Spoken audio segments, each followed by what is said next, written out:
I've got a list of books that I didn't finish stacking up, so today we're going through them either as a warning or just for fun. First off is A Conjuring of Light, the third book in the Shades of Magic series. I really enjoyed the first two books of the Shades of Magic series. The problem for me though for the Shades of Magic series was that the first book followed one plot, the second book kind of took a completely different direction, the third book now sends us back to the first plot. With that break, I just kind of lost my investment in this specific plot, and actually I liked the second book a lot better, and now that we're kind of forgetting about the second book, I just don't like it as much.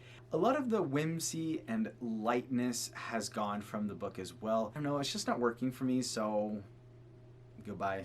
Next up is a book called Fire with Fire. This is a sci-fi book about terraformed worlds, and it started out really good. I actually was super into it, and the problem though for me was that it's kind of disjointed. I didn't mind when it was a like cryogenic reason for a break in the timeline, but when he's been awake and suddenly we're just getting like a ton of information thrown at us about what's happened in the past, it felt really explainy. I just lost interest. I wasn't keeping up with what was going on anymore because so much was just being explained to me. So I said enough is enough.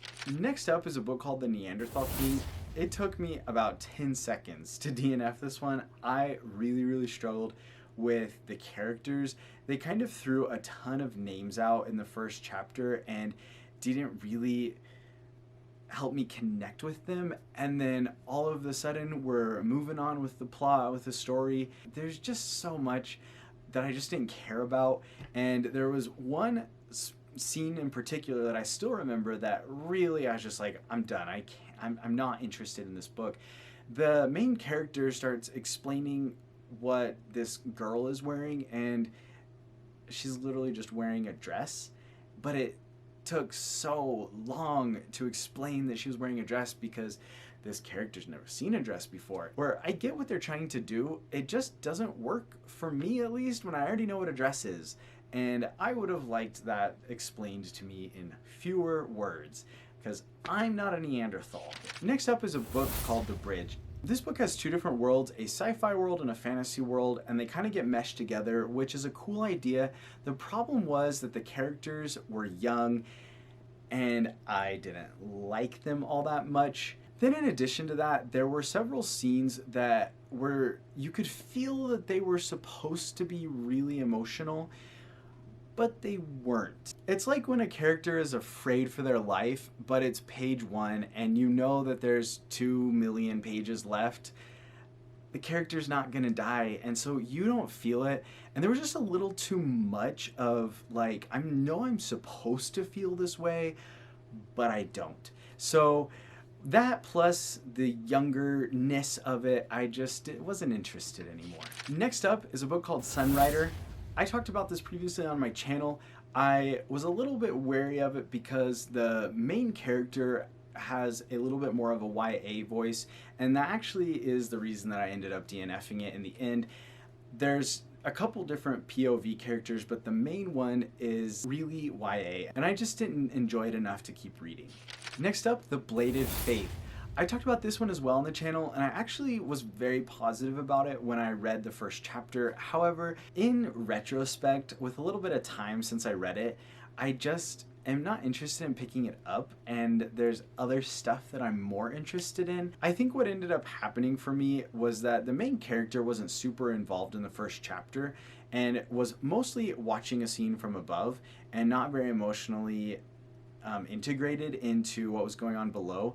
Eventually, what was going on below ended up affecting him and his life, and he did get more emotional. But I think that that detached feel just kind of stuck with me as time went on, and I just never opened it up again. Next up is Fight Club. I really like this movie, and the book actually is very much like the movie. As far as I read, they did a great job adapting it. But the problem is that when a movie adapts a book so well, I already know the story, I already know what's happening the whole way, and it just didn't hold my attention the way that it would have if it was a new book. I just kind of decided to stop and read something new. Next up is Monster Hunter Vendetta. I read the first book in this series, Monster Hunter International, and I heard that the series just gets better as it goes. However, for me, as far as I got, it just felt like a lot more of the same. And not that that's necessarily wrong.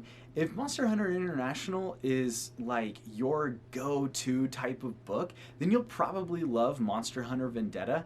But I just wanted it to do some different and like more interesting things, and it just didn't really do that. Next up on my list is Pride and Prejudice and Zombies. I was really excited about this book. Just the idea of it sounds great. For those of you who don't know, it's Pride and Prejudice, like the literal book, but they switch things so that it's now got zombies in it. And as cool as that idea sounds, the problem that I had with it was that the language was Pride and Prejudice, and it just was hard to read.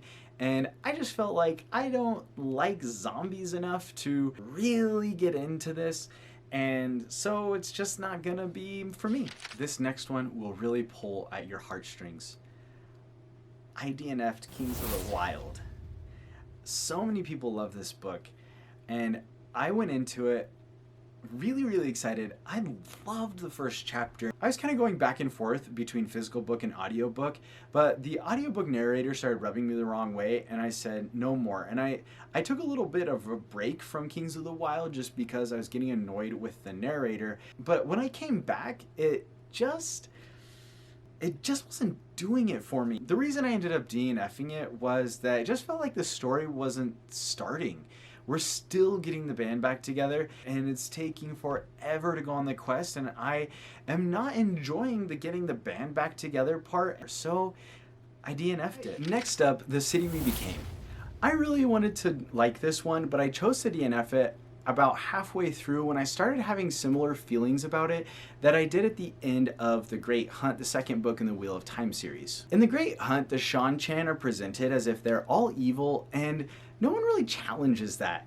That belief is not challenged by any character. In The City We Became, the kind of setup is that our main character, Manny, is like the avatar of Manhattan. As the story goes, Manny and the other boroughs' avatars are all talking about how their personalities reflect the boroughs that they represent, which is a cool idea, but the problem that I have with this is that it all feels really surface level, mainly with Manny himself.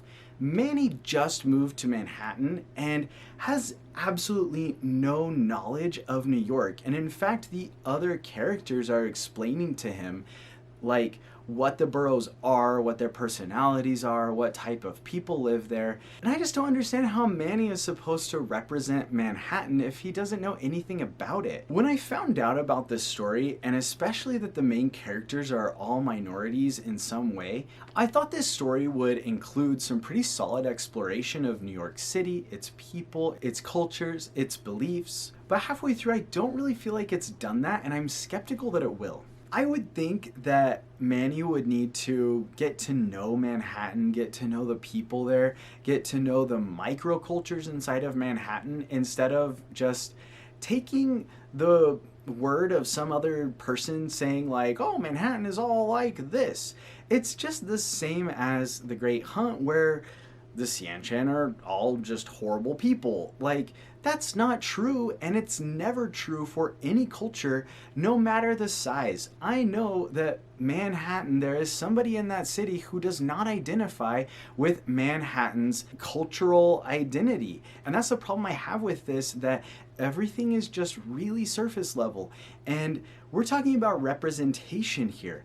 These people represent their city, And several of the characters mention that they don't feel up to the task, and then all of a sudden they have this like existential experience and suddenly they feel it. And like in the real world, I know that this is magic, but in the real world, representation has a lot of emotion and a lot of pressure and like so many other things, and these characters don't feel any of it. There's not a single character that really seems to struggle with being an individual that has to represent an entire culture. It's possible that that changes. I only got about halfway through. To be honest, I just wasn't in the mood to be disappointed about this and to not have these issues further interrogated. I want to say that I'm aware that as a human I have biases, and also that I'm not a part of the communities portrayed in this book. And I'm willing to discuss those biases respectfully in the comments below if any of you guys would like to. That's it for this video. If you liked it, make sure to smash that like button, hit subscribe, and I'll see you guys later.